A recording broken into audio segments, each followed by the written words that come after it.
দেশজুড়ে হাসপাতালে বাড়ছে হাম ও উপসর্গ নিয়ে আসা রোগীর সংখ্যার মধ্যে বিভিন্ন জেলায় চলছে টিকাদান কর্মসূচি।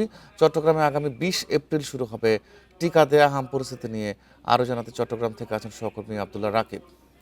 রাকিব, হামের চিকিৎসা সেখানে সেবা কেমন চলছে এবং সার্বিকভাবে রোগীর সংখ্যা গতকাল থেকে এই পর্যন্ত কত হয়েছে? আমি যদি রোগীর সংখ্যা বলি, চট্টগ্রাম মেডিকেল কলেজ হাসপাতাল এবং চট্টগ্রামের অন্যান্য যে হাসপাতাল সব হিসাব মিলিয়ে সিভিল সার্জন যে তথ্যটি বলছে, এখন পর্যন্ত গত 24 ঘন্টায় 14 জন রোগী হাসপাতালে ভর্তি হয়েছেন। তবে তারা এখনও পর্যন্ত সাসপেক্টেড হাম রোগী। তাদের যে হামের পরীক্ষা সেটি করার পর আসলে নিশ্চিত হওয়া যাবে আসলে তারা হামে আক্রান্ত হয়েছেন কিনা।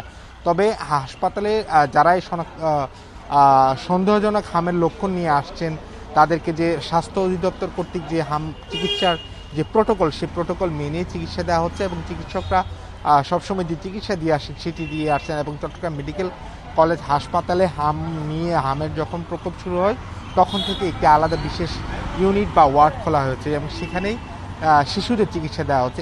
এছাড়া চট্টগ্রামের বিশেষায়িত একটি বেসরকারি হাসপাতাল চট্টগ্রাম মা ও শিশু হাসপাতাল, সেখানেও শিশুদের চিকিৎসা চলছে। চট্টগ্রামে গত 24 ঘন্টায় কোনো শিশুর মৃত্যু না হলেও চলতি মাসে এখন পর্যন্ত একজনের মৃত্যু হয়েছে। এর আগে গত মাসে 4 জনের, সব মিলিয়ে 5 জন এই পর্যন্ত হামে মারা গেছে। তবে সবচেয়ে ধীরগতির যে প্রশ্নটি সেটা হচ্ছে চট্টগ্রামে হামের শনাক্তকৃত রোগীরা আসছেন, অনেকে ঘরোয়াভাবে চিকিৎসা নিচ্ছেন, স্থানীয় পর্যায়ে চিকিৎসা নিচ্ছেন, কিন্তু হামের যে নিশ্চিত হওয়ার জন্য যে পরীক্ষা, সে পরীক্ষা সব ধরনের সুযোগ সুবিধা চট্টগ্রামে রয়েছে।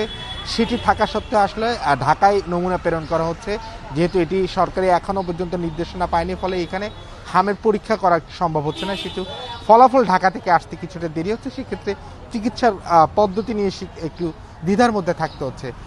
চট্টগ্রামে যদি হামের যে পরিস্থিতি, এর মধ্যে চট্টগ্রামের আশেপাশের উপজেলাগুলোতে আছে মোটামুটি, এর মধ্যে এছাড়া কক্সবাজারের 2টি উপজেলায় সেখানেও হামের প্রকোপ বেশি।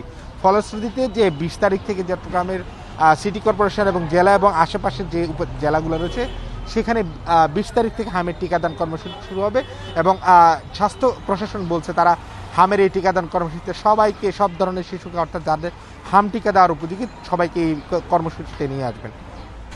চট্টগ্রাম থেকে জানাচ্ছিলেন সহকর্মী আব্দুল্লাহ রাকিব।